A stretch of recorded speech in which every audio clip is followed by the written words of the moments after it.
என்ற மகள் பிறந்தார். பின்னாளில் இந்திரா காந்தி என்று அழைக்கப்பட்டார். இவர் கூறிய ஒரு பாடல் நான் கூறுவேன். அதோ பாரு ரோட்டு மேல காரு, காருக்குள்ள யாரு, நம்ம மாமா நேரு, நேரு என்ன சொன்னாரு, நல்லா படிக்க சொன்னாரு.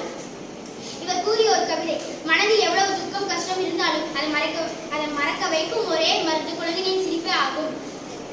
அவ்வாறு ஒரு கவிதை எழுதி